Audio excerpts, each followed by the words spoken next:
Okay, सो हमने आज basically study करना था कि नेविगेशन कैसे होती है एंड्रॉयड में। नेविगेशन से मुराद ये कि आपके पास मल्टीपल स्क्रीन्स हैं और आपने एक स्क्रीन से दूसरे स्क्रीन में, दूसरी से तीसरी में, तीसरी से पहली में नेविगेट करना है, मूव करवाना है यूज़र को, या फिर डेटा ट्रांसफ़र करना है from one activity to another, और इसी तरह फ्रॉम आगे वाली activity to the activity in back stack, उसमें डाटा वापस रिटर्न करवाना, इस किस्म के काम। ठीक है, तो जो वो होता है, आगे हम डेटा ट्रांसफ़र करते हैं, उसकी एग्जांपल देखी जाए तो वो इस तरह से है कि आपने लॉगिन किया, यूज़र नेम वैल्यूज़ दी, उसके बाद आपने लॉगिन पे प्रेस किया तो एक एपीआई कॉल हुई या कुछ हुआ और आपके पास सक्सेस में आया कि ये यूज़र है, ये इसका डेटा है। ठीक है, अब आपने यूज़र को अगली स्क्रीन पर लेके जाना है। अब वो डेटा तो आपके पास इस स्क्रीन में आया था, ठीक है, एक specific for example main activity थी, तो आपके पास वो जो डेटा है वो मेन एक्टिविटी में आया है। अब उस डेटा को आपने अगली जो स्क्रीन है, जो कि यूज़र की सपोज डैशबोर्ड स्क्रीन है या यूज़र की प्रोफाइल स्क्रीन है, ठीक है, उसमें आपने डिस्प्ले करवाना। तो आपको डेटा मेन एक्टिविटी से या लॉगिन एक्टिविटी से उस आगे वाली एक्टिविटी में ट्रांसफ़र करना है। तो ये एग्जांपल है इसकी कि डाटा अगली एक्टिविटी में कैसे भेजना, क्यों भेजना पड़ता है। और डाटा रिटर्न की एग्जांपल क्या है कि फॉर एग्जांपल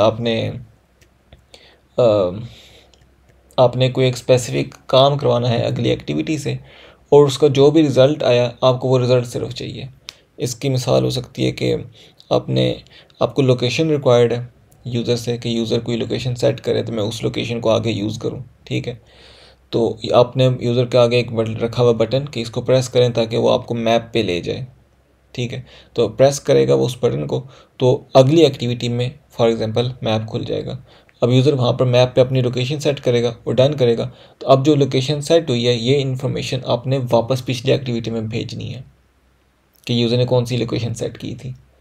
तो ये दो चीज़ें जो हैं हम एक तो ये कि एक्टिविटी में नेविगेट कैसे करते हैं और फिर ये कि एक्टिविटी में डाटा वापस कैसे ट्रांसफ़र करते हैं। वापस ट्रांसफ़र करने के दो तरीके हैं। एक वो तरीका है जो कि बहुत पुराना तरीका है, हमेशा से चलता आ रहा है और वो रिसेंटली डेप्रिकेट हो गया, तो उस तरीके से हम पहले करेंगे। और जो दूसरे वाला तरीका है वो हम बाद में देखेंगे, मतलब आज बाद में या फिर किसी और फ्यूचर वीडियो में बाद में देखेंगे। ठीक है, ओके। मैंने तो स्क्रीन शेयर ही नहीं की, मैं उस वक्त से ऐसे ही बोलता जा रहा हूँ। Okay, screen share. अच्छा, अब आपको स्क्रीन नज़र आ रही है?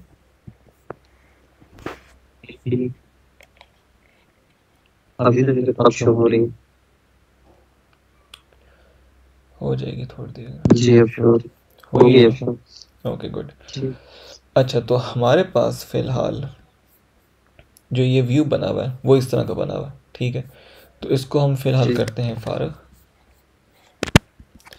और यहाँ पे हमने सपोज़ कोई एक चीज़ ऐड करनी है जिसको यूज़र क्लिक करे तो उसको हम अगली स्क्रीन पर लेके जाएं। ठीक है, तो हम फॉर एग्ज़ाम्पल यहाँ पे एक बटन ऐड कर देते हैं, बटन जो कि रैप कंटेंट हो ऐसे, इसके अंदर टेक्स्ट लिखा हुआ हो, ओपन नेक्स्ट पेज। ठीक है, और उसको हम देते हैं एक आईडी, फॉर एग्जांपल बटन। तो ये तो काम हो गया यहाँ पे जहाँ पे हमने व्यू क्रिएट करना है। इसको अब थोड़ा सा खूबसूरत भी कर लेते हैं, इसको कर लेते हैं सेंटर इन पेरेंट ट्रू। तो ये रिलेटिव लेआउट था तो अपने पेरेंट के बिल्कुल सेंटर में आ गया। ठीक है, यहाँ पर तो इतना ही काम है कि आपने इंटरफेस क्रिएट करना है, उसमें आप इमेज रखें, बटन रखें, टेक्स्ट रखें, जो मर्ज़ी व्यू रखें, किसी भी व्यू पे क्लिक जो है वो डिटेक्ट किया जा सकता है। तो अब मैंने फॉर एग्जाम्पल बटन रखा है, अब हम बटन पे क्लिक जो है वो लगाते हैं। बटन का क्लिक जो है वो लगेगा ऑब्वियसली एक्टिविटी में, जिस तरह हमने पहले देखा था। यहाँ पे उसको गेट करने की कोशिश करेंगे, फाइंड व्यू बाय आईडी। इसके पास शॉर्टकट एंड्रॉइड स्टूडियो में है, शॉर्टकट तो खैर नहीं है, लेकिन जो शॉर्ट किया जा सकता है वो है FB। खाली FB लिखे ना तो फाइंड व्यू ठीक है। बाय आईडी, वो FB से वो ऑप्शन सामने आ जाती है, तो बस एंटर करें वो पूरा खुद ही लिख देता है। अब ये है हमारे पास व्यू, और यहाँ पे आएगी इसकी आईडी r.id.button और dot on set on click listener, ये ठीक है। तो अब यहाँ पर दो काम किए जा सकते हैं, एक तो ये कि हम इस बटन को एक वेरिएबल में पहले गेट करें और उसके बाद करें button dot on click set on click listener, ठीक है।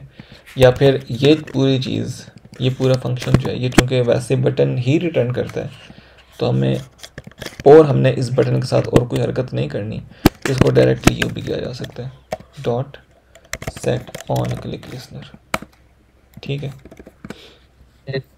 ये बात तो है ना आइडिया आपको, ये तो कॉटलिन का या जावा का सिंटैक्स है, इसमें कोई और साइंस नहीं है, राइट? जी। गुड। बस एक मुझे एक पॉइंट बताइएगा, जो भी हम लोगों ने इसके अंदर व्यू डिफाइन किया, लाइक ये जैसा हम लोग कोई भी ये इंटीजर टाइप या वेरिएबल टाइप डिफाइन कर देते ना, अब यहाँ पे हमारे पास ये व्यू हमने लिखा है, बेसिकली ये हमारे पास, इसको प्रॉपर पूरा नहीं बताना पड़ेगा कि ये हमारे पास बटन व्यू है या क्या है, वो सिंपल व्यू बताएंगे। ये अगर आपको याद हो तो मैंने आपको बताया था कि डिपेंड करता है कि आपने उस स्पेसिफिक व्यू के साथ क्या काम करना है। अब सपोज़ बटन है, हमने अगर उस बटन का टेक्स्ट चेंज करना हो तो फिर होगा, या फिर उस बटन का क्या कहना चाहिए, उस बटन के जो बटन रिलेटेड फीचर्स हैं ना, अगर उनसे रिलेटेड कोई हरकत करनी हो तो फिर हमारे लिए ज़रूरी है कि हम उसको बटन में कास्ट करें ताकि हमारे पास उस बटन के सारे फीचर्स आ जाएं, ठीक है। लेकिन चूँकि हमें, इसको मैं बल्कि उसी तरह कर लेता हूँ, उससे ज़्यादा क्लीन लगेगा।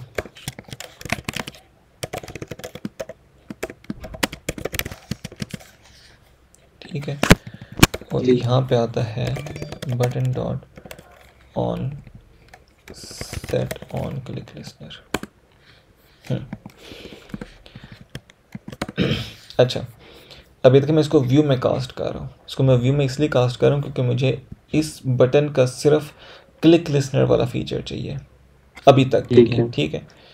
तो क्लिक लिसनर जो है वो हर व्यू में होता है मौजूद, तो मुझे इसको स्पेसिफिक बटन में कन्वर्ट करने की ज़रूरत नहीं है। मैं कर सकता हूँ, अगर मैं यहाँ पे बटन लिख दूँ तो तब भी ठीक काम करेगा, सही है। इंपोर्ट कर लें इसको तो ये अब भी ठीक काम करेगा, लेकिन मुझे ज़रूरत नहीं है बटन तक जाने की। ये काम, जो काम इससे मैं लेना चाह रहा हूँ वो ऊपर ऊपर वाली क्लासेस में रहते हुए हो सकता है। फॉर एग्जांपल इसको मैंने व्यू रखा हुआ है ना, तो अब मैं इस पर क्लिक लिस्ट में अप्लाई कर सकता हूँ, लेकिन फॉर एग्जांपल मुझे इसका टेक्स्ट चेंज करना हो, ठीक है, तो टेक्स्ट रिलेटेड इसमें कोई वो नहीं आ रहा, ऑप्शन नहीं आ रहा। क्यों? क्योंकि इसको व्यू में कन्वर्ट किया हुआ है, तो फिर मुझे इसको करना पड़ेगा कन्वर्ट बटन में, ठीक है। फिर मैं करूँगा बटन डॉट सेट टेक्स्ट। अब देखें इसके फंक्शंस भी आना शुरू हो गए। जी, मैं अब क्लियर हो गई मुझे बात, ठीक है। तो मैंने इसको व्यू में इसलिए रखा हुआ क्योंकि हमें बटन तक पहुंचने की ज़रूरत नहीं है, यहाँ तक रखते हुए इसका काम हो। भी हमारे पास ऑप्टिमाइजेशन या चीज़ों पे से भी फर्क पड़ता है, हम लोग अगर ज़्यादा डेफिनेटली इससे मेमोरी या परफॉर्मेंस में तो फ़र्क हरगिज़ नहीं पड़ता, इससे कोड की रीडेबिलिटी बल्कि नहीं कहना चाहिए, इससे कोड की वो कहते हैं उसको, कोड जो है ना इससे लेस एरर प्रोन होता है। एरर प्रोन से मुराद ये कि इसमें एरर के चांसेस कम हो जाते हैं ऑटोमेटिकली। इसकी मिसाल ये है कि फॉर एग्जांपल यहाँ पे हमने रखा हुआ था इसको बटन, ठीक है, और अब फॉर सम रीज़न, अब देखें ये तो बहुत सिंपल सा व्यू है ना, इसमें एक सिंपल सा यूज़र इंटरफेस है, इसमें सिर्फ एक बटन है तो आपको याद रह जाता है, ठीक है। लेकिन फॉर सम रीज़न आपके पास खैर सम रीज़न आपके पास एक कॉम्प्लिकेटेड सी स्क्रीन थी, और फॉर सम रीज़न कोई आपको कहे कि ओके हमने इस बटन की जगह आइंदा एक इमेज यूज़ करनी है, ठीक है। तो अब इसको इमेज में कन्वर्ट करना हो तो उसका क्या तरीका है, आप यहाँ पे आए जहाँ पे ये व्यू बना हुआ था, और यहाँ पे उसको इमेज व्यू कर दिया, बस, ठीक है, जी ये इमेज में कन्वर्ट हो गया। अब टेक्स्ट है, इसका टेक्स्ट को आप SRC किसी से रिप्लेस कर देंगे, फॉर एग्जांपल ये, तो ये एक इमेज बन गया, जी ठीक है।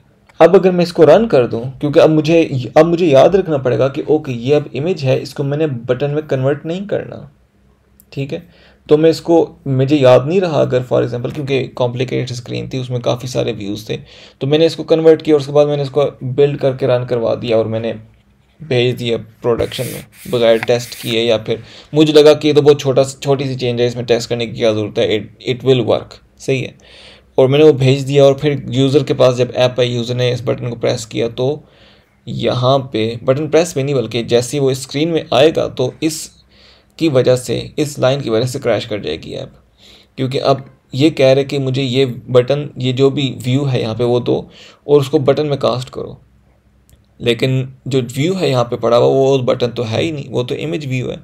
तो बिल्कुल यहाँ पर कहेगा कि यार मैं इसको बटन में कन्वर्ट नहीं कर सकता और यहाँ पे क्रैश कर जाएगा, ठीक है।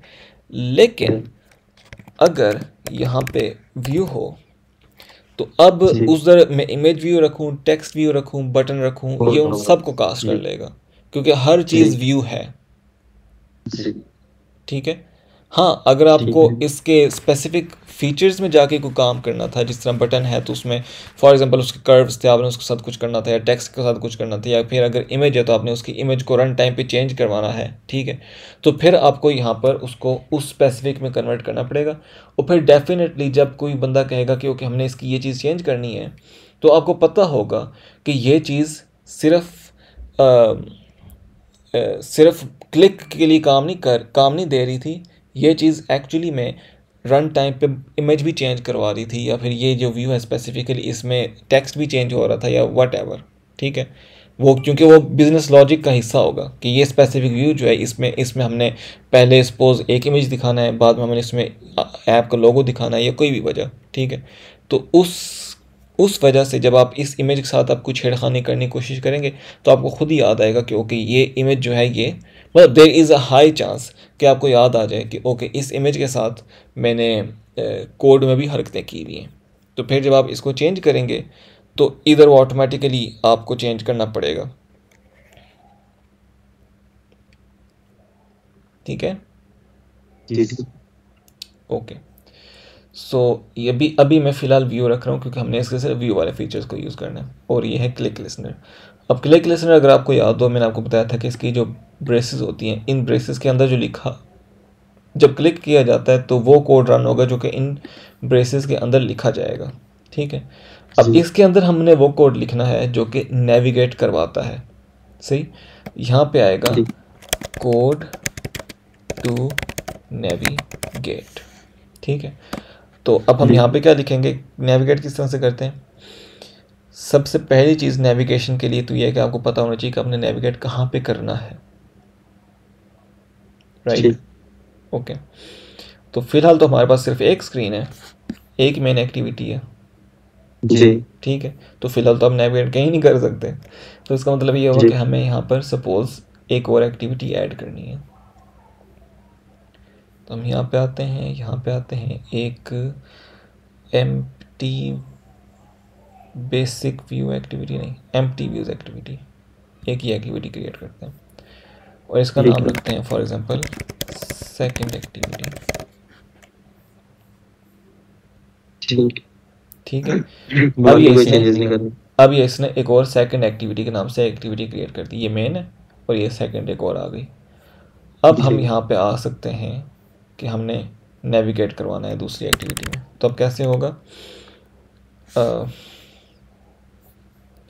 बेसिकली एक फंक्शन होता है हर एक्टिविटी या उस जगह में मौजूद जहाँ पर आपके पास कॉन्टेक्स्ट हो। कॉन्टेक्स्ट क्या है, वो एक एंड्रॉयड का एक ऑब्जेक्ट होता है जो कि बताता है कि आप एक्टिविटी में या आप एप्लीकेशन में किस जगह पे मौजूद हैं, ठीक है। उसका कॉन्टेक्स्ट क्या है, किस पस मंज़र में आप मौजूद हैं, ठीक है। लेकिन ये थोड़ा सा एडवांस है और उसमें इतनी ज़्यादा चीज़ें हैं जो कि अभी बताने की ज़रूरत नहीं है, ठीक है। फ़िलहाल आपके लिए सिर्फ ये इम्पोर्टेंट है कि हर एक्टिविटी के अंदर कॉन्टेक्स्ट बाय डिफ़ॉल्ट मौजूद होता है, ठीक है। तो जिस जगह में कॉन्टेक्स्ट मौजूद होता है वहाँ पे आपके पास कॉन्टेक्स्ट वाले सारे फंक्शंस भी मौजूद होते हैं। अब एक्टिविटी में चूँकि कॉन्टेक्स्ट मौजूद है तो एक्टिविटी के अंदर कॉन्टेक्स्ट के वो फंक्शन मौजूद हैं जो फंक्शंस नेविगेट करवाते हैं, और उस फंक्शन का नाम क्या है? सिंपल सा नाम है स्टार्ट एक्टिविटी। ठीक है। यहाँ पे एक फंक्शन हम कॉल करेंगे स्टार्ट एक्टिविटी, और इस फंक्शन में हम दूसरी एक्टिविटी का नाम देंगे। तो बेसिकली आपकी एक्टिविटी जो है वो आपका जो एप्लीकेशन है वो दूसरी एक्टिविटी में शिफ्ट कर जाएगी, और दूसरी एक्टिविटी में शिफ्ट करने का मतलब ये है कि बेसिकली आपकी स्क्रीन एक से चेंज होकर दूसरी स्क्रीन पे चली जाएगी आपकी एप्लीकेशन। ठीक है। तो अभी हम यहाँ लिखते हैं स्टार्ट एक्टिविटी, ये ठीक है, ये फंक्शन है। अब अगर आप इस फंक्शन को देखें तो ये आपसे एक पैरामीटर लेता है, एक लेता है या फिर दो पैरामीटर्स लेता है, और वो पैरामीटर है इंटेंट। इंटेंट है एक एंड्रॉयड की बनाई हुई क्लास जो कि आप यूज़ करते हो डेटा ऐड करने के लिए, और ये बताने के लिए कि आपकी इंटेंशन क्या है, आपने क्या करना है, आप क्या करने लगे हो। ठीक है। तो यहाँ पे हम इससे पहले एक इंटेंट क्रिएट करेंगे, इंटेंट। ठीक है। और अगर आप इसके पैरामीटर्स देखें तो इसमें इसके पैरामीटर्स देखें तो इसमें या तो इसके 9 पैरामीटर्स हैं, कोई पैरामीटर नहीं, उसके बगैर भी ये बन जाता है, या फिर इसमें एक और इंटेंट आता है, या फिर इसमें एक स्ट्रिंग आती है, या फिर एक स्ट्रिंग एक URI आता है, एक इसमें पैकेज कॉन्टेक्स्ट आता है, कॉन्टेक्स्ट आता है, और क्लास आती है, और इसमें एक्शन URI कॉन्टेक्स्ट और क्लास आती है। ठीक है। तो ये इसके कितने हैं? ये टोटल 6 फंक्शंस हैं इसके। बेसिकली इस इंटेंट क्लास के 6 कंस्ट्रक्टर हैं। ठीक है। इस इंटेंट को क्रिएट करने के 6 डिफरेंट तरीके हैं। तो हम जो यूज़ करेंगे और जो मेजॉरिटी ऑफ टाइम्स यूज़ होता है वो है ये वाला पैकेज कॉन्टेक्स्ट और CLS क्लास। ठीक है। तो कॉन्टेक्स्ट जो है वो तो सिंपल है, आप यहाँ पे लिखेंगे दिस एट मेन एक्टिविटी। ठीक है। क्योंकि आपने इसमें क्या पास करना है? कॉन्टेक्स्ट पास करना है कि किस कॉन्टेक्स्ट में आप मौजूद हैं, और कॉन्टेक्स्ट जो है वो मेन एक्टिविटी में मौजूद होता है। तो आप यहाँ पे जब दिस लिखेंगे तो ये उसमें से कॉन्टेक्स्ट निकाल के यहाँ पे यूज़ कर लेगा। दिस का है ना आपको आइडिया, जो जावा में दिस होता है? मैंने तो उसमें वो किया था कि मतलब वो जो एक्टिविटी का नाम चेंज किया था उसमें यूज किया था दिस। एक्टिविटी का नाम चेंज, एक्टिविटी का जो टाइटल चेंज किया था आपने? जी टाइटल। हाँ ठीक, बिल्कुल सही है। तो ठीक किया आपने। दिस बेसिकली वहाँ पे भी यही डिक्लेयर कर, बेसिकली दिस का क्या मतलब होता है कि जिस क्लास में आप मौजूद हैं वो वाली क्लास, उसके अंदर की कोई चीज़ आप यूज़ करने लगे। ठीक है। ये जो स्टार्ट एक्टिविटी है ना, इससे पहले भी मैं दिस लिख सकता हूँ। ठीक है। ये तो खैर एरर इसलिए दे रहा है कि इसके अंदर इंटेंट नहीं मौजूद। ठीक है। लेकिन दिस में इससे पहले भी लिख सकता हूँ, सही। लेकिन चूंकि स्टार्ट एक्टिविटी खुद एक यूनिक फंक्शन है, तो अगर मैं दिस ना भी लिखूँ तो उसको समझ में आ जाती है कि अच्छा ये एक्टिविटी के अंदर से फंक्शन की बात कर रहा है कि स्टार्ट एक्टिविटी। लेकिन चूंकि यहाँ पर मैंने एज पैरामीटर पास करना है तो इसलिए यहाँ पर मुझे उसको स्पेसिफाई करना पड़ रहा है कि मैं इस एक्टिविटी की बात कर रहा हूँ, मेन एक्टिविटी दिस। ठीक है। मैं उसका पूरा ऑब्जेक्ट इसमें पास कर रहा हूँ, और कॉन्टेक्स्ट चूँकि इसके अंदर मौजूद है तो वो कॉन्टेक्स्ट इसमें ऑटोमेटिकली पास हो रहा है। ठीक है। ओके। कुछ चीज़ें इसमें हैं जो कि राइट फ्रॉम स्टार्ट आपको आइडिया ना हो, लेकिन उनको साथ लेके चलें तो आहिस्ता आहिस्ता जब आप उनके साथ प्रैक्टिस करेंगे तो आपको आइडिया हो जाएगा कि अच्छा कॉन्टेक्स्ट कहाँ पे पास करना है, कहाँ पे नहीं पास करना, कैसे कहाँ पे पास करना है, वगैरह वगैरह वगैरह। ठीक है। ओके। और ये हमारा हो गया इसमें पहला पैरामीटर, और दूसरा पैरामीटर है क्लास। अब क्लास से क्या मुराद है? यहाँ पे हमने बेसिकली जो हमारी सेकंड एक्टिविटी है उसकी क्लास का ऑब्जेक्ट पास करना है। क्लास का ऑब्जेक्ट से मुराद है कि हमें लिखना है second activity colon class dot जावा। ठीक है। तो अब बेसिकली जब आपने नेविगेट करना होता है तो आपके 2 स्टेप्स होते हैं, 2 steps टू नेविगेट। ठीक है। सबसे पहला क्या है?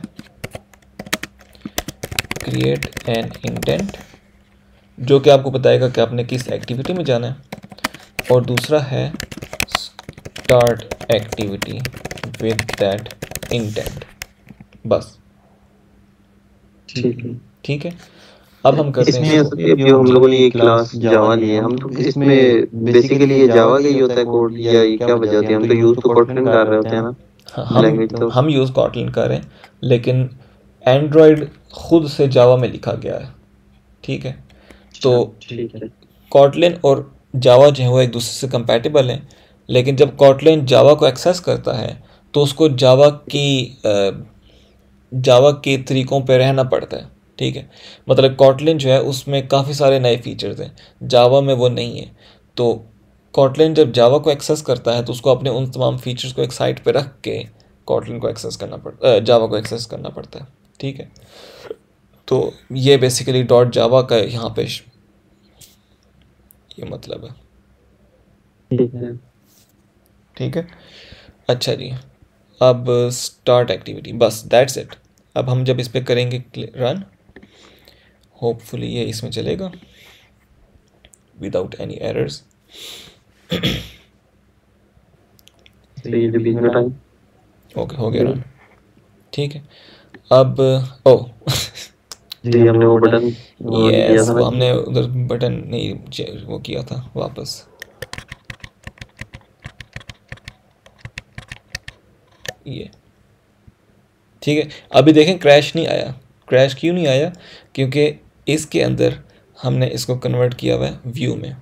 ठीक है, अगर इसको हमने बटन रखा होता तो फिर इसने क्रैश कर जाना था। ठीक।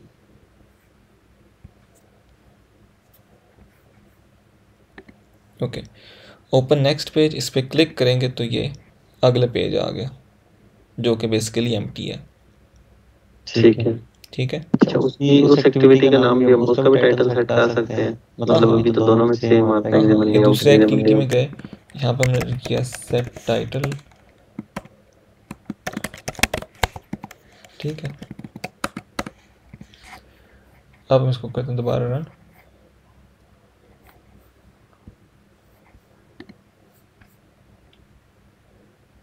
ठीक है, ये पहला पेज और ये दूसरा पेज, ये बैक करेंगे तो वापस पहले पेज पे आ जाएगा। ये बेसिकली स्टैक बनता जाता है, सबसे पहले नीचे पेज होता है जो आपकी पहली एक्टिविटी है, उसके ऊपर फिर एक और पेज आता है, उसके ऊपर एक और पेज, एक और पेज, पेज नहीं कहना चाहिए मुझे, एक्टिविटी कहनी चाहिए, एक और एक्टिविटी, एक और एक्टिविटी, एक और एक्टिविटी। तो इस तरह एक्टिविटीज़ का स्टैक बनती जाती है, और फिर उस स्टैक को बैक स्टैक कहते हैं। सही है, कि ये वो सारी चीज़ें जो कि इसकी बैक में मौजूद हैं। अब जब यूज़र बैक करेगा तो वो ऊपर वाली सबसे जो एक्टिविटी है उसको रिमूव करेगा, तो आपको उसके नीचे वाली नज़र आना शुरू हो जाएगी।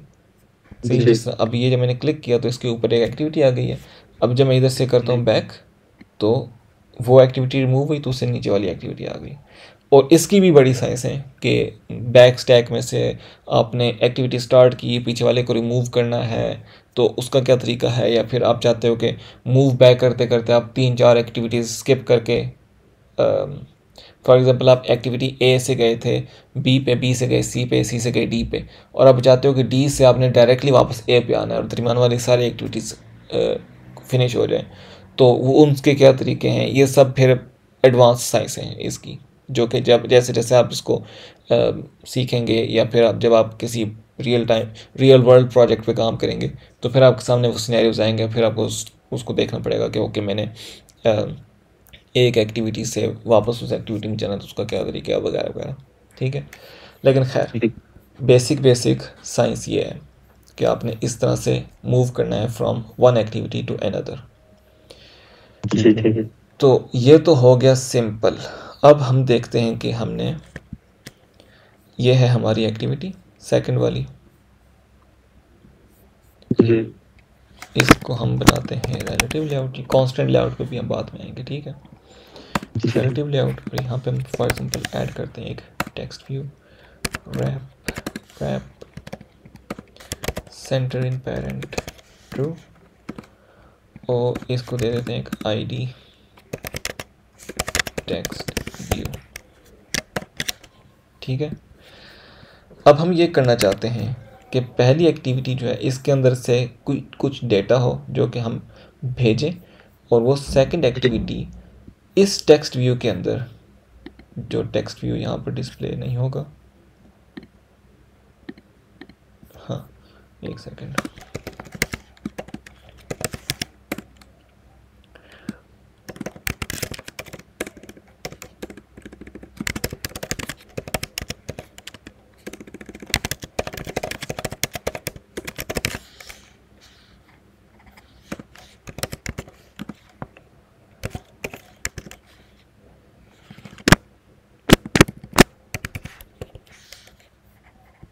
अब ठीक है। अच्छा, तो अब हम चाहते हैं कि पिछली जो एक्टिविटी है मेन एक्टिविटी, उसमें से हम कुछ डेटा भेजें जो कि सेकंड एक्टिविटी रिसीव करे, और फिर इस जगह पे ये जो टेक्स्ट व्यू हमने रखा है इसमें उसको सेट करके दिखाए यूज़र को। सही, ठीक है अब देखें इसके पास बाय इटसेल्फ कोई डेटा नहीं है, जी, यहाँ पे बाय इटसेल्फ कोई डेटा नहीं है, यहाँ पे डेटा है जो कि हम भेजेंगे, वो अभी मैं भेजूंगा डेटा, ठीक है। और ठीक है। यहाँ पे इटसेल्फ कोई डेटा नहीं है, जो चीज़ यहाँ पे लिखी जाएगी इस जगह पे, वही यहाँ पर डिस्प्ले होना शुरू हो जाएगी, जिसका बेसिकली मतलब ये है कि डेटा इसको पहुँचा, इसने उसको रिसीव किया और इसने फिर उस डेटा को यूज़ किया। सही, ओके। अब डेटा कैसे पास होता है? बेसिकली की वैल्यू पेयर करके ना हम एक स्ट्रक्चर बनाते हैं जिसको वैसे मैप कहा जाता है प्रोग्रामिंग लैंग्वेजेस में। तो ये एक किस्म का मैप बनता है। मैप से मुराद क्या है कि एक की है, उसके अगेंस्ट कोई वैल्यू मौजूद है, उसके बाद फिर दूसरी की है, उसके अगेंस्ट कोई वैल्यू मौजूद है। की क्या होती है? की बेसिकली स्ट्रिंग होती है। इसकी मिसाल ये है कि इसकी मिसाल क्या है? डिक्शनरी देखी है ना आपने, नॉर्मल डिक्शनरी जो होती है इंग्लिश टू उर्दू या, बिल्कुल देखिए। ठीक है। अब उसमें एक लेटर के अगेंस्ट उसके कुछ मतलब, लेटर कह रहा हूँ सॉरी, एक वर्ड के अगेंस्ट उसके कुछ मतलब लिखे हुए होते हैं, और फिर उसके नीचे एक और वर्ड होता है, उसके अलग मतलब लिखे हुए होते हैं। जब भी आप किसी एक वर्ड को पिक करेंगे आपको उसके अगेंस्ट हमेशा वही मतलब मिलेगा, ठीक है। तो ये बेसिकली कीज़ जो हैं वो सब वर्ड्स हैं, और वैल्यूज़ जो हैं वो उन तमाम वर्ड्स के मीनिंग्स हैं। ये इस किस्म की चीज़ है, ठीक है। तो अब यहाँ पे हम देखते हैं कि ये काम कैसे होता है। अब हम करेंगे इंटेंट डॉट पुट, ठीक है। पुट एक्स्ट्रा के नाम से इसमें एक फंक्शन होता है जो कि आपसे एक स्ट्रिंग लेता है और एक इंट लेगा या एक बाइट लेगा या फिर चार लेगा, लॉन्ग लेगा, फ्लोट लेगा, शॉर्ट, डबल, बूलियन, स्ट्रिंग, बड़ा कुछ लेता है ये, ठीक है। जो किस्म का आप डेटा आप सोच सकते हैं वो आप इसमें पास कर सकते हैं, प्रिमिटिव लेवल का, ठीक है। तो अब हमने फॉर एग्जांपल इसमें पास करनी है स्ट्रिंग, तो हम करते हैं पुट एक्स्ट्रा ये। अब इसका पहला पैरामीटर है नेम, जो जिसकी टाइप है स्ट्रिंग, तो हम यहाँ पे रखेंगे स्ट्रिंग, और ये हम रख लेते हैं, इसका कोई भी नाम रख सकते हैं यहाँ पे, ठीक है। इसका फॉर एग्जांपल हम नाम रखते हैं माय फर्स्ट डेटा, ठीक है। और इसके अगेंस्ट जो हमने वैल्यू भेजनी है वो वैल्यू है for example earth is our home,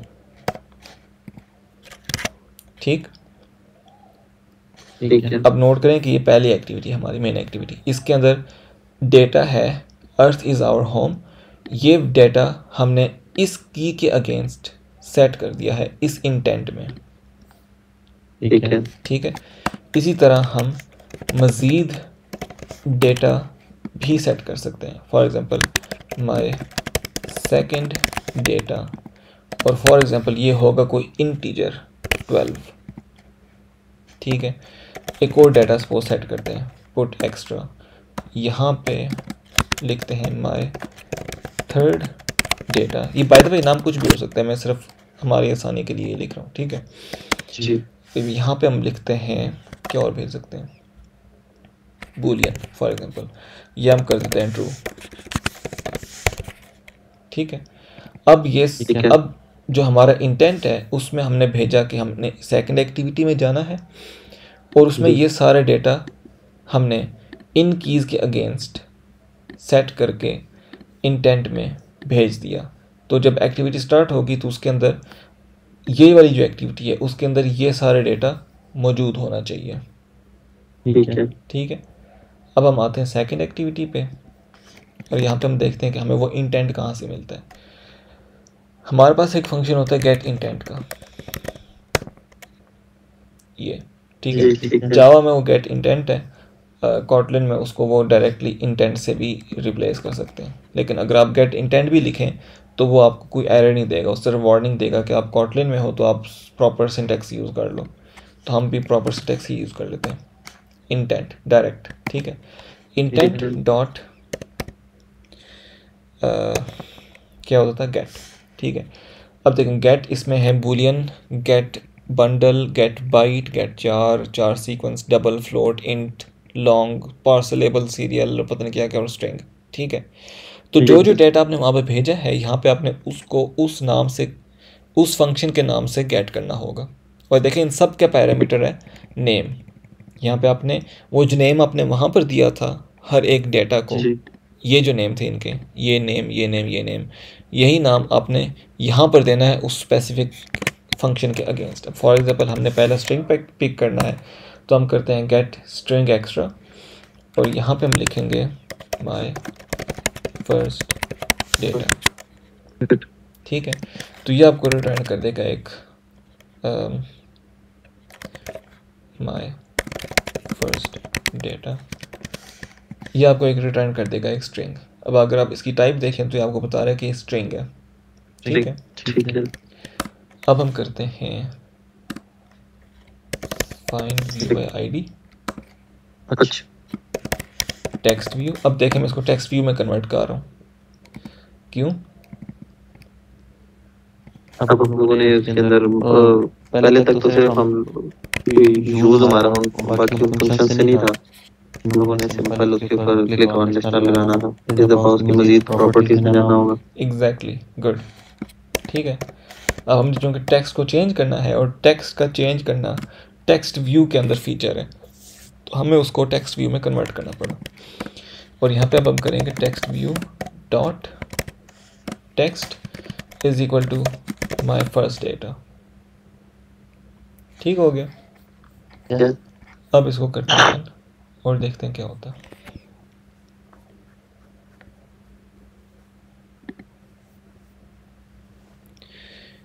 अब देखें इस पूरी स्क्रीन के अंदर कहीं पर भी ये नहीं लिखा हुआ, इस पूरी एक्टिविटी में कहीं पर भी ये नहीं लिखा हुआ अर्थ इज़ आवर होम। ठीक है, लेकिन जब मैं इसको क्लिक करूँगा और अगली स्क्रीन पे हम जाएंगे तो यहाँ पे लिखा हुआ है अर्थ इज़ आवर होम। तो ये कहाँ से आया? ये आया है मेन एक्टिविटी से, क्योंकि मेन एक्टिविटी में लिखा हुआ था।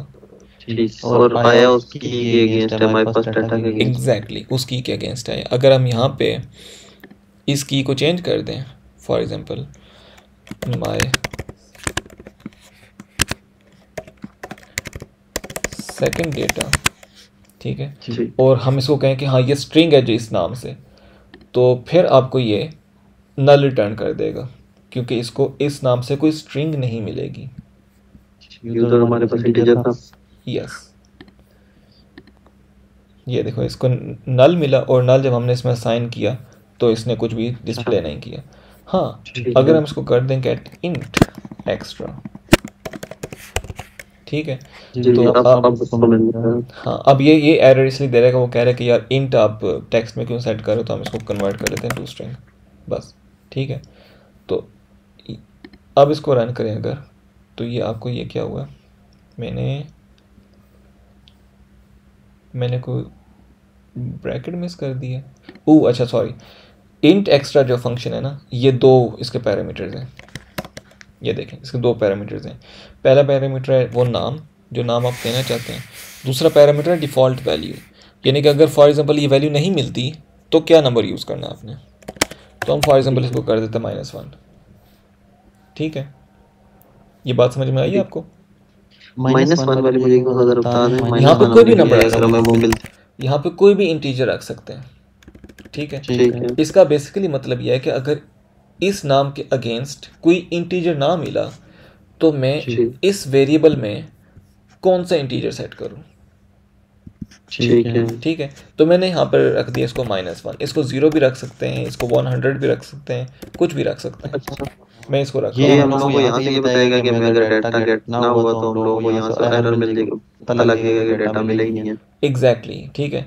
हम बाद में इसको चेक कर सकते हैं कि इसकी वैल्यू कहीं -1 तो नहीं है। अगर इसकी वैल्यू -1 है तो उसका मतलब कि जो डाटा इसको मिलना चाहिए था इसको डाटा नहीं मिला, जी इस तरह से। सही है, ओके। सो अब मेरी डाटा जो है वो मैंने इसको कन्वर्ट किया टू स्ट्रिंग में, क्योंकि ये टेक्स्ट है, टेक्स्ट के अंदर इंटीजर नहीं आ सकता, तो वो उसको कह रहे हैं इसको स्ट्रिंग में कन्वर्ट करो, तो मैंने इसको स्ट्रिंग में कन्वर्ट किया। अब हम इसको करते हैं एग्जीक्यूट। अब हम इसको पे करें क्लिक, तो ये हमें क्या डिस्प्ले करवाएगा, 12। ठीक है, अगर मैं यहाँ पे कुछ और साथ ऐड कर दूँ तो अब क्या डिस्प्ले करवाएगा, अब हमारे पास वो वैल्यूज जो इंटीजर हमने जो से वहां से गेट नहीं हुई हो। गुड, क्या वैल्यू है वो, -1 रखी थी जी। हाँ -1, तो अब हमें -1 दिखाएगा क्योंकि इस की के अगेंस्ट कुछ डेटा नहीं मिला इसको। ठीक है, इसी तरह अब बूलियन भी एक दफ़ा देख लेते हैं, बूलियन। ठीक है, और इसको भी डिफ़ॉल्ट वैल्यू चाहिए। अब देखें ये एरर दे रहा है, अब इसको डिफ़ॉल्ट वैल्यू जो चाहिए वो होनी चाहिए बूलियन, और हम इसको दे रहे हैं इंटीजर, तो वो कह रहे हैं कि यार ये क्या मजाक कर रहे हो मेरे साथ। तो अब हम यहाँ पे इसको रखते हैं या ट्रू, या अगर इसको कोई वैल्यू ना मिली तो ट्रू यूज़ कर लो, या हम इसको रखते हैं फॉल्स। ये डिपेंड करता है हमने आगे लॉजिक किस तरह की बनाई हुई है। ठीक है, लेकिन इट डजंट मैटर कि आपने यहाँ पर ट्रू फॉल्स में से कौन सी वैल्यू दी हुई है राइट नाउ। ठीक है, तो अब हम करते हैं इसको रन। अब आप मुझे बताइए क्या प्रिंट करेगा। अभी हमारे पास माई सेकंड डाटा है ना, तो ये अब हमारे पास फॉल्स प्रिंट करेगा क्योंकि माई सेकंड डाटा पे। गुड, ठीक है। अब थर्ड करेंगे तो अब ये हमें क्या रिटर्न करेगा, अब ट्रू रिटर्न करेगा। ट्रू रखा था हमने यहाँ पे, यस। अब ये हमें ट्रू प्रिंट करके देगा। ठीक, तो ये इस तरह से डाटा ट्रांसफ़र होता है from first activity to second activity. मतलब फ्लो यही होता है, बस बीच में चेंजेस आती रहती हैं, लाइक डाटा कम ज़्यादा ये चीज़ें होती रहती हैं। हाँ बिल एग्जैक्टली ऐसा ही होता है। कुछ और चीज़ें होती हैं जो कि आपके साथ साथ मतलब बेसिक कहानी यही है, लेकिन कुछ और चीज़ें होती हैं जो कि आपके लिए थोड़ा सा चीज़ों को आसान कर देती हैं। अब फॉर एग्जांपल मेरे पास एक यूज़र की क्लास है, उसके अंदर नाम है, उसका एज है और 10 और चीज़ें उसकी। ठीक है, तो अब ये सारे डेटा अगर मैंने भेजना है from first activity to second activity, तो बजाय इसके कि मैं करूँ हर एक के अगेंस्ट के okay get name, get age, get फलां, गेट टिमका, ठीक है, तो उस सब से बचने के लिए, क्योंकि उससे आपका कोड बहुत लंबा हो जाएगा और वो मैसी हो जाएगा, उस सब से बचने के लिए इन्होंने आपको और बेहतर तरीके दिए हैं जिसमें आप किसी एक वेरिएबल को, किसी एक क्लास को सीरियलाइज़ कर सकते हो। ठीक है, सीरियलाइज़ का बेसिकली हमें इतना काम नहीं करना पड़ता। सीरियलाइज़ जब हम करते हैं तो हमने बेसिकली सिर्फ एक क्लास को एक्सटेंड करना होता है, बल्कि इम्प्लीमेंट करवाना होता है सीरियलाइजेबल एक इंटरफेस से। तो आगे most of the time Android ये काम खुद ही कर लेता है कि उसने सीरियलाइज़ कैसे करना है। और फिर अगर आप ने सीरियलाइज़ किया हुआ हो तो आप यहाँ पर करेंगे गेट सीरियलाइजेबल एक्स्ट्रा। ठीक है, तो ये क्या करेगा फिर, ये आपको पूरा का पूरा ऑब्जेक्ट आपको इधर रिटर्न करवा देगा, तो आपको हर एक अलग अलग वैल्यू नहीं भेजनी पड़ेगी। ठीक है, सीरियलाइज़ का बेसिकली मतलब क्या होता है, सीरियलाइज़ का मतलब होता है कि कोई भी चीज़, कोई भी डेटा जो मौजूद है ना, उसको स्ट्रिंग में कन्वर्ट कर दो। सीरियलाइज़ का बेसिकली मतलब ये होता है। ठीक है, और डी सीरियलाइज़ का मतलब होता है कि कोई भी स्ट्रिंग है उसको ऑब्जेक्ट में कन्वर्ट कर दो। तो फॉर एग्जांपल यूज़र की क्लास है और हमारे पास उसमें नेम है, यार बल्कि ये भी कर ही लेते हैं साथ ही। अब मैं यहाँ पे क्रिएट करता हूँ पहले एक पैकेज मॉडल के नाम से, इसमें क्रिएट करते हैं एक कॉटलिन क्लास यूज़र के नाम से। ठीक है, और यूज़र के अंदर मौजूद है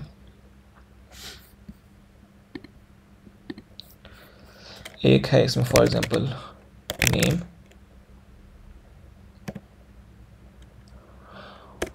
अच्छा एक है इसके अंदर नेम जो कि है स्ट्रिंग, एक है इसके अंदर फॉर एग्जांपल एज जो कि है इंटीजर, और एक है इसके अंदर हाइट GHT जो कि है सपोज फ्लोट। ठीक है, अब हम क्या करेंगे, इसको एक्सटेंड करवाएंगे सीरियलाइजेबल से, बस दैट्स इट। अब ये क्या करेगा, चूंकि इसके अंदर जो वैल्यूज़ हैं वो प्रिमिटिव है सारी, यानी कि वो इसके अंदर कोई मज़ीद आगे कॉम्प्लिकेटेड क्लास नहीं यूज़ हो रही, इसके अंदर हम जो बहुत बेस लेवल की डाटा टाइप्स हैं, फ्लोट, इंटीजर, स्ट्रिंग, डबल, इनमें से कोई चीज़ यूज़ कर रहे हैं। ठीक है, तो अब हम क्या कर सकते हैं, फॉर एग्जांपल यहाँ पे हमारे पास एक यूज़र का ऑब्जेक्ट है जिसका मेरे पास हो गया, सपोज स्क्रीन हॉल्ट हो, क्या हुआ, स्क्रीन में तो हॉल्ट हो गई, जगह पे रुक गई। हाँ जी, अब आ गया, अब ठीक है। ओके, हमने एक यूज़र क्रिएट करते हैं फॉर एग्जांपल जिसका नेम है सपोज इमरान, उसकी एज है फॉर एग्जांपल 24 आई गेस, और हाइट है let's say 180.45 F in centimeters. I think ये ठीक है यूनिट, आई डोंट नो। खैर, अब ये हमारे पास बन गया एक यूज़र। अब हम अगर ये सीरियलाइजेबल वाली चीज़ ना करें तो हमें बेसिकली इसको अलग से पुट एक्स्ट्रा करना पड़ेगा, इसको अलग से पुट एक्स्ट्रा करना पड़ेगा, और इसको अलग से। ठीक है, कैसे, intent dot put extra user name, उसके अगेंस्ट आप लिखेंगे यूज़र डॉट नेम। ठीक है, फिर आएगा intent dot put extra user age, यहाँ पे लिखेंगे यूज़र डॉट एज, और इस तरह आपको 3 लिखने पड़ेंगे, और फिर वहाँ पे आपको 3 अलग अलग ऐड करने पड़ेंगे। ठीक है, अब ये मतलब वाले उस मेथड में बता रहे हैं जो हमने पहले की है, अगर उस तरह करना होता यूज़र नेम यूज़र एज अलग लेना पड़ता। क्या मतलब अभी ये जो आप कह रहे थे कि ये जो देखें यूज़र नेम और जो यूज़र एज हम लोगों ने इधर किया है पुट एक्स्ट्रा में, ये तो पहले वाला तरीका था ना, लाइक ये जो हमने सीरियलाइजेबल वाला आप पढ़ रहे हैं।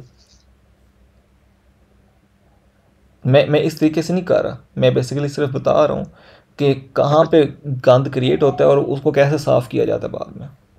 ठीक है, तो सीरियलाइजेबल जो आपका ये गंद साफ़ कर देता है। अब देखें यहाँ पर तीन वैल्यूज़ है ना, तो अब 3 यहाँ पे आपको पुट एक्स्ट्रा करने पड़ेंगे।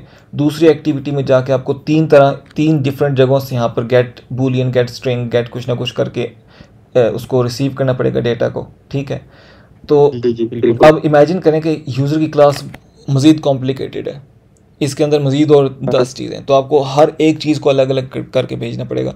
तो इस सब से बचने के लिए इन्होंने बेसिकली सीरियलाइजेबल चीज़ बनाई कि आप अपनी क्लास को सीरियलाइजेबल से एक्सटेंड करवा लें, इम्प्लीमेंट करवा लें, और फिर आप सिंपल करें इंटेंट डॉट पुट एक्स्ट्रा। यहाँ पे आपने जो भी नाम देना, फॉर एग्जांपल मैं नाम देता हूँ माय यूज़र, और यहाँ पे मैंने पास करना है यूज़र, दैट्स इट। ठीक है, मतलब पूरी क्लास पूरे का पूरा डेटा जो है वो इसके अंदर यूज़र के अंदर आपने सेट कर दिया और इंटेंट में भेज दिया इस नाम के अगेंस्ट। और अब यहाँ पे क्या करेंगे, यहाँ पे अब आप करेंगे val my user is equal to intent dot get serializable extra. यहाँ पे आएगा इसका नाम मैंने रखा था माय यूज़र। ठीक है, और इसका दूसरा पैरामीटर है क्लास। यहाँ पे आपको उसी तरह क्लास बतानी है कि किस क्लास में इसको टाइप कास्ट करना है, क्योंकि इसको तो नहीं पता पीछे से कौन सी क्लास आप भेज रहे हैं, राइट। ऐसे अब इसको क्या मसला है, रिक्वायर्स, अच्छा इसको इग्नोर मारें। ओके, सो अब ये बेसिकली मेरे पास माय यूज़र आ गया इधर पूरे का पूरे डाटा के साथ। अब मैं यहाँ पे करता हूँ माई यूज़र डॉट नेम, तो ये यहाँ पे मुझे नेम प्रिंट करके देगा। ये क्वेश्चन मार्क की साइंस पता है आपको कॉटलिन में? आपको पता है क्वेश्चन मार्क से क्या होता है? नहीं, इसका आइडिया नहीं है मुझे। चलें इस पर हम बाद में आएंगे, ठीक है, अब हमारे पास इसमें टाइम नहीं ज़्यादा। माई यूज़र नेम, तो अब जब हम इसको रन करें तो ये हमें क्या प्रिंट करके देगा असूलन? वैसे तो नेम नेम उसके डाटा में से नेम प्रिंट करा देना चाहिए। हाँ जी, जो क्या था, हाँ जो क्या था ए इमरान, ठीक है। जी। ऐप क्रैश, लेट्स सी कि हमने क्या ख़राबी की है। ओ ये वाली ख़राबी नहीं, ये वाली ख़राबी नहीं की हमने। ओके सेकंड, देखते हैं कि लॉग कैट में इसने क्या एरर दिया है। अच्छा जी, ये कह रहे हैं कि no such method get serializable extra और its super class appear in, ये क्या है? अच्छा, ये फिर वही बात कह रहे हैं।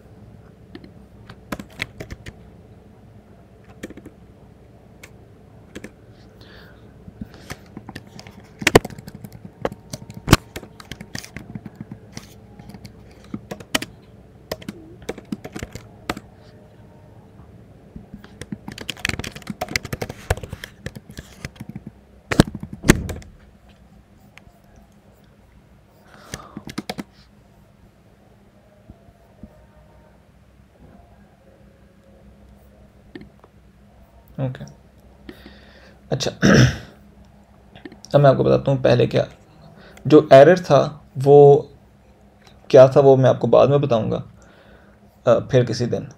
अभी मैं आपको बता देता हूँ कि अभी ये हम कर क्या रहे हैं यहाँ पे।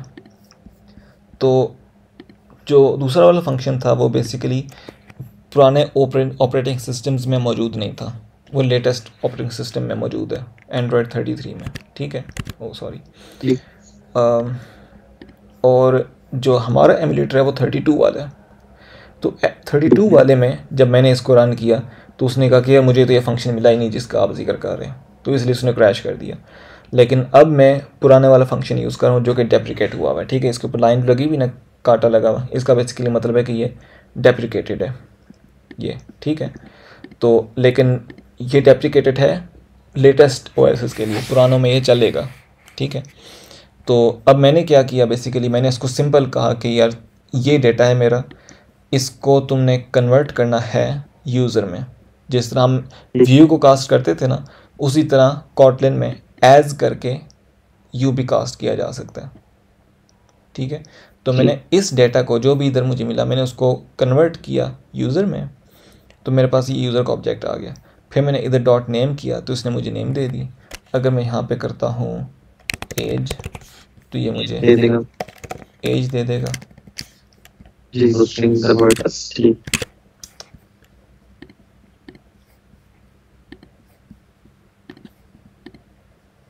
24, ठीक है। अगर मैं चाहता हूँ कि सारे के सारे डेटा को यहाँ पे सपोज वो कर दे, तो मैं फॉर एग्जांपल यहाँ पे सारे डेटा को अपेंड करवा देता हूँ।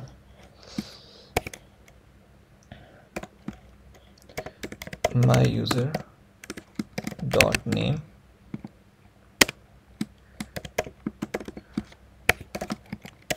My user dot age my user dot height, ठीक है। अब ये इन सब को स्पेसेस के साथ कन्वर्ट करके, अब क्या एरर आ रहा है, सॉरी, अब ये इन सब डेटा को उसी स्ट्रिंग के अंदर अपेंड कर देगा। इमरान 24 180.45,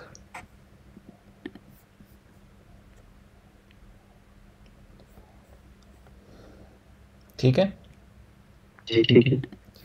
तो ये होता है कि डेटा आपने अगली स्क्रीन में कैसे लेके जाना है। ओके आई थिंक आज के लिए इतना ही रखते हैं। नेक्स्ट में फिर जो हमारे एरर्स आए थे हम उसको डिटेल में देख लेंगे कि वो एरर्स का क्या मतलब था, और ये देख लेंगे कि अगली एक्टिविटी में से पिछली एक्टिविटी में जब डेटा भेजना हो तो उसका क्या तरीका होता है, ठीक है। अभी तक आप मुझे बताएं कोई क्वेश्चन। इस पे अभी करूँगा प्रैक्टिस, देखूंगा फिर कोई निकलेंगे क्वेश्चंस। अभी तो क्लियर लग रहा है सब कुछ, लेकिन ठीक है, प्रैक्टिस सही है। करके पता चलेगा। ठीक है, सही है। ये कोड मैं आपको भेज दूँ? जी मुझे भेज दीजिए।